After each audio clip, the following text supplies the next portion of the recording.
السلام عليكم. يلا نحضر بقى حاجة حلوة، مش هنقول عليها كيكة ولا بسبوسة، هنقول عليها ان هي مزيج واخدة من الاتنين. حلوة جدا وسهلة وبسيطة، وكمان مسقية من تحت بالشربات، مش هتاخد معانا اي وقت خالص. جربوها تحبوها. النهاردة هنعمل معانا كيكة الرواني، بس قبل ما نبدأ لازم تسموا الله وتصلوا على الرسول وتنزلوا اشتركوا في القناة عشان يوصلكوا كل جديد. اول حاجة نعمل الشربات، كوبايتين من المية وعليهم كوبايتين من السكر. هنقلب لحد ما السكر يدوب كله. حاول ما نجيبش سكر على الجناب عشان ما يسكرش معانا. هندوب السكر كل لحد ما يدوب معايا كده. بعد ما دوبت هرفعه على النار.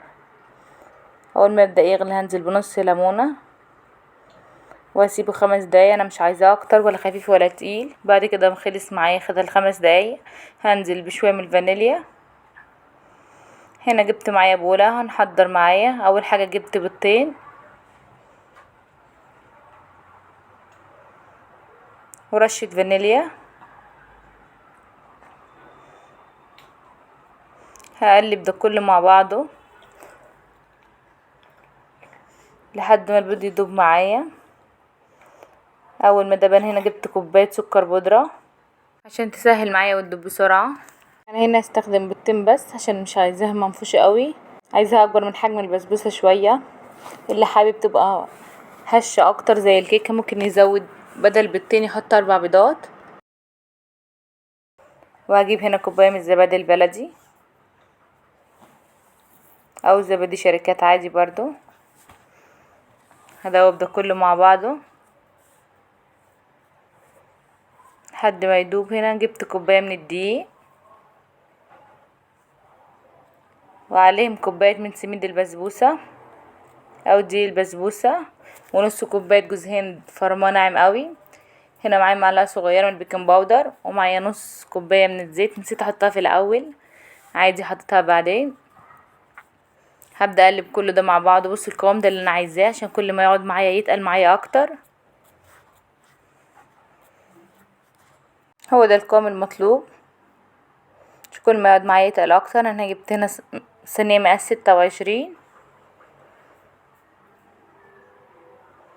هبدا بوزع كل الخليط بقى فيها.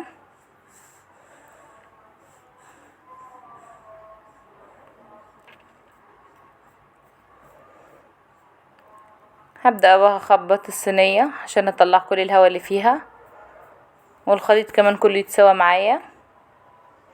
هدخلها على درجة حرارة 180. هتاخد معايا اقل من نص ساعة.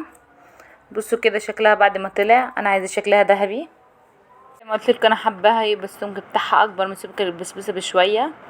اللي عايز اكتر ممكن يزود بيض اكتر تطلع منفوشة مع اكتر زي الكيكة. هنبدأ بقى نزيها بالشربات كله اول ما تطلع معايا من الفرن على طول. لازم نسيها على طول. بص شكلها بعد ما اتشربت معايا. لازم يكون الشربات بارد والكيكة سخنة، ما ينفعش الاتنين يكون سخنين، هتطرى معاكي وتعجن معاكي من تحت. هبدأ كده زينها. جبت شوية من جوز الهند عشان هي رواني بتحب اكتر حاجة جوز الهند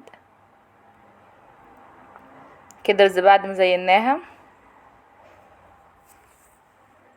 هبدأ هنا اطلع معاكم قطعة اوريكم شكلها من جوه. الشربات اللي فيها برضو حلو ازاي. ده القوام بتاعها، هشة جدا ومرملة كمان.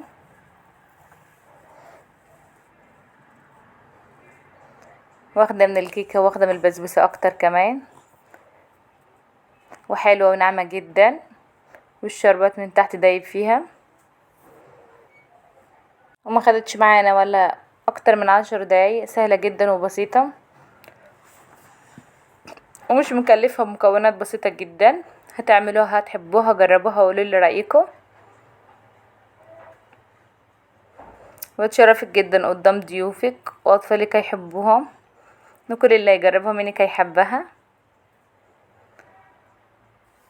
وبس كده خلص الفيديو. يا رب يكون الفيديو يكون عجبكم واستفدت منه. عايزه بقى لايك حلو وكومنت احلى، وتقولوا لي رايكم في الكومنتات. متنسوش كمان تشتركوا في القناه عشان يوصلكوا كل جديد. كده النهارده عملنا معانا كيكه الروان، واشوفكم تاني ان شاء الله في فيديو جديد.